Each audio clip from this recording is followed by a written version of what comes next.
What's up, guys? Today I'm going to be trying to install the rough country hidden winch mount. I got all my parts down here, winch and the hidden winch mount right over there. So we're going to go ahead and try to slap this up in the Bronco. I already did a little bit of work on this when I had the front skid plate off. I removed the frame mounts, but I'll go over that in the video as well. So let's go ahead and get started.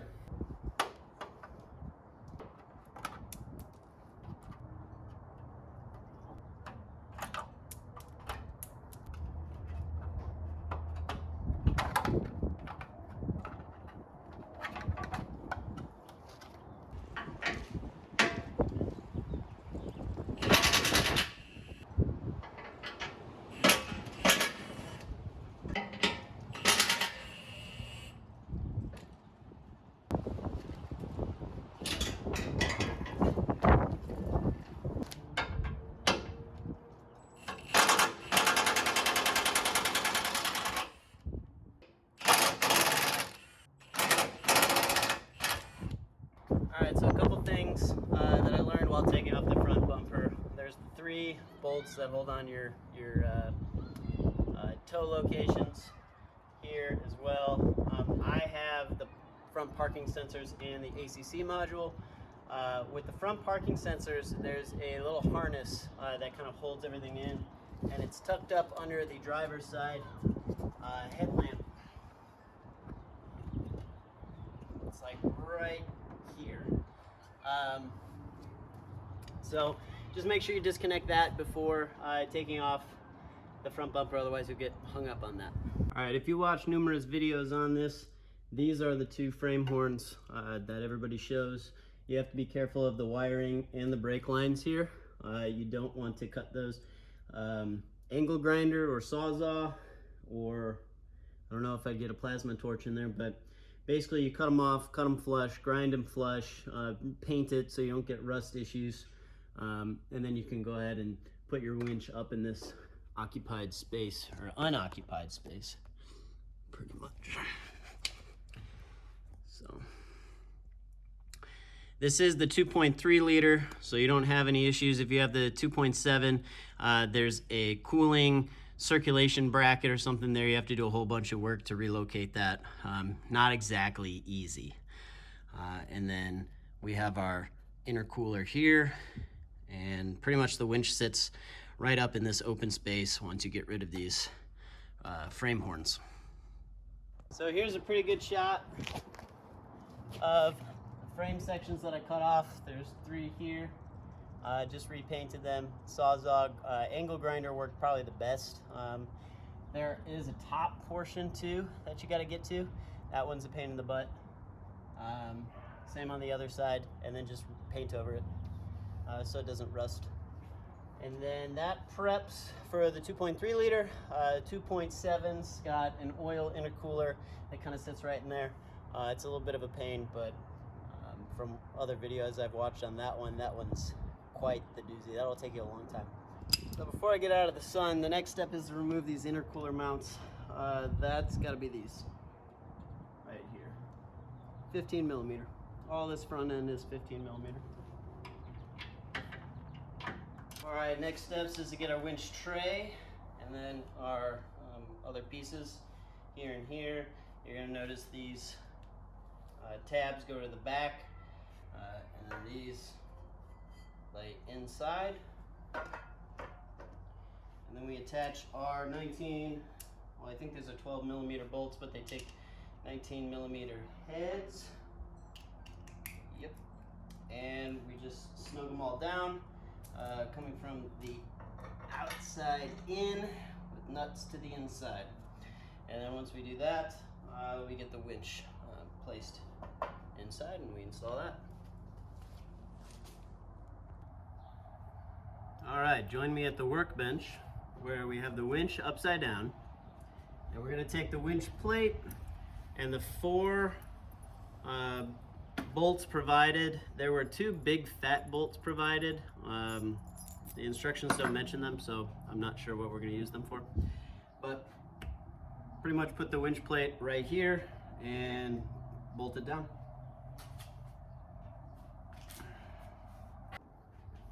Okay, so just an FYI, when you do put this on here, this is the back side, and the wings or these front tabs go towards the front. So when you're trying to orientate it, that's how you do it.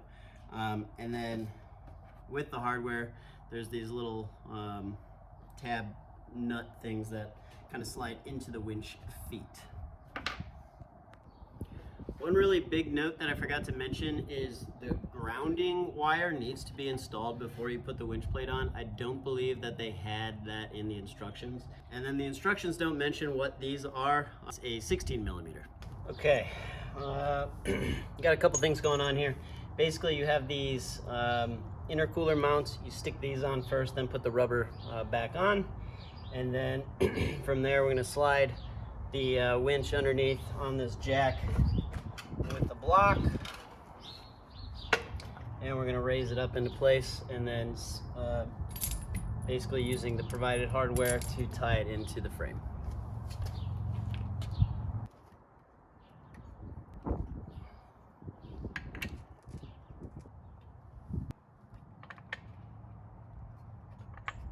It's as easy as that.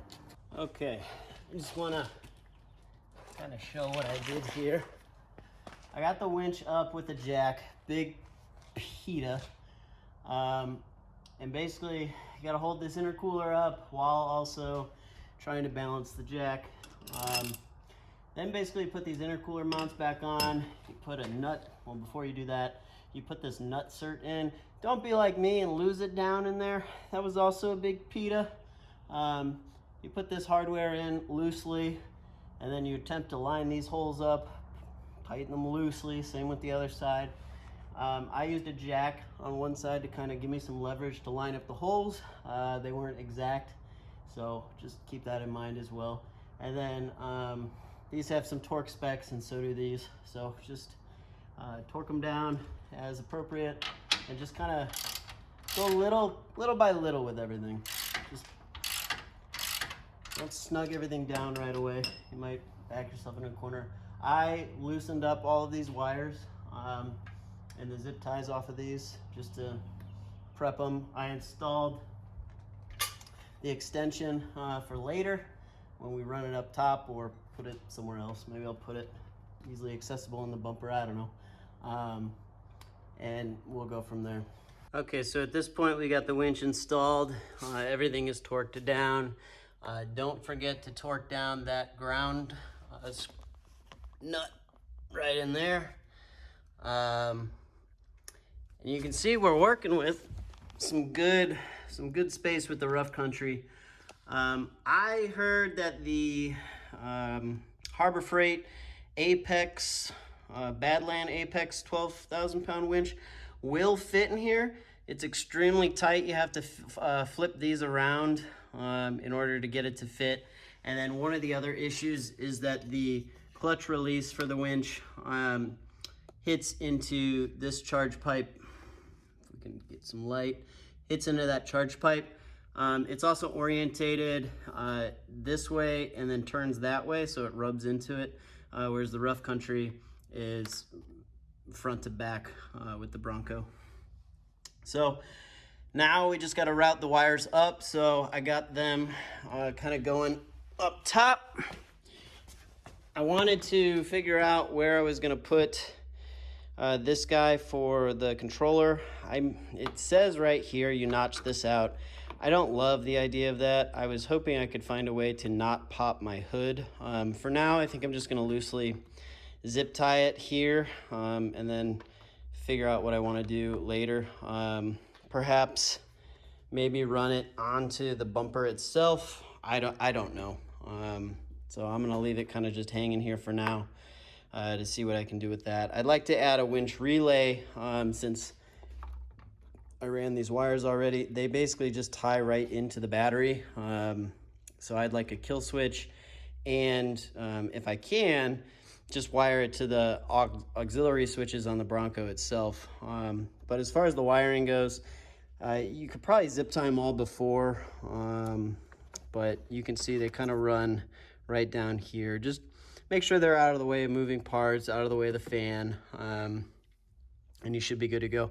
So I'm gonna go ahead and zip tie these up, and then we can just leave them kind of by the battery for now, and then we're gonna stick the rough country skid plate to cover up the winch.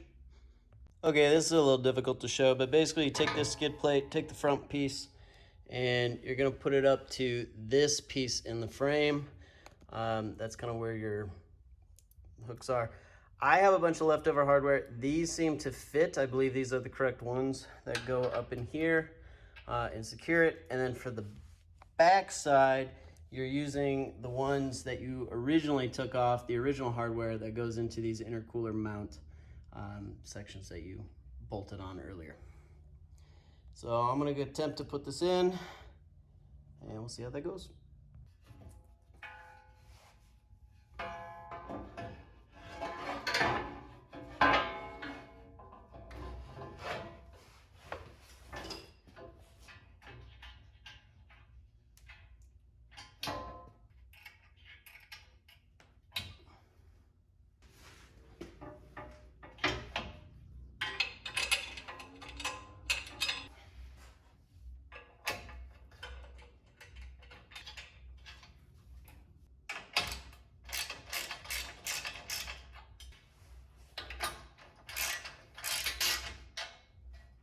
These, we're gonna have these over them.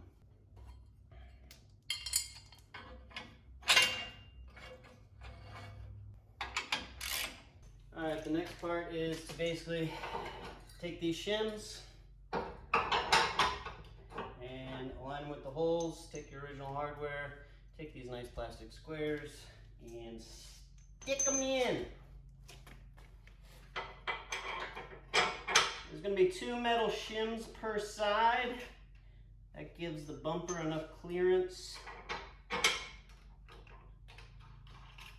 for fun activities.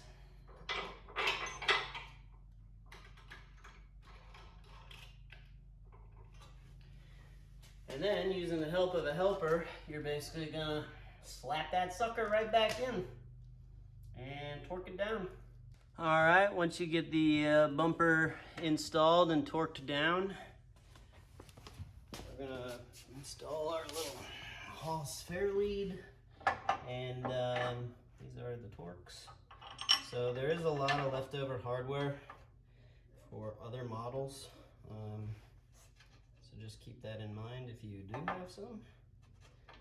So one other thing to note is those very original 2 under the back there, bolts that you undid for the original skid plate, make sure you tighten them back down. All right, good and tight, and then we can install our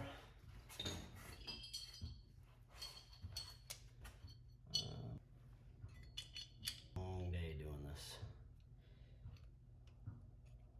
I still have the electrical to go. I'm just making sure there's no way this sucker pulls out. And then we can put on our cool little pole tag. Yee-yee! All right, it is officially done except for the electrical. So I'm gonna go ahead and get that stuff installed and we'll go from there. All right, so once you install your plastic covers back on there, wire up, your winch, plug her in, give her the old out and in test.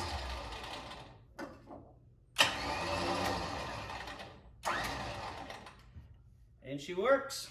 So the next steps are to crack open a cold one and pat yourself on the back for a job well done. That was a pain in the butt. Some thoughts to the install. They don't label the hardware very well, so that's tricky. And then underneath the skid plate, you just have raw exposed bolt heads. I would have liked to seen maybe recessed or something, because it's a skid plate after all. You don't want to be skidding off the bolt heads that hold your winch in. It seems like that would compromise the integrity of it a little bit. Put the bumper back on, don't forget to reconnect your parking sensors if you have them. So far, I'm happy it works. I have no idea if it works well. We'll see how rough country does. A lot of extra stuff. So just keep that in mind, you will have some. Well, as always, guys, please like and subscribe. If you aren't already subscribed, please do. It really helps out the channel, and I'm trying to provide more content like this, and so the more subscribers that I have, the more people that can view it, and maybe something comes of that. So again, thanks for watching, and have a good one.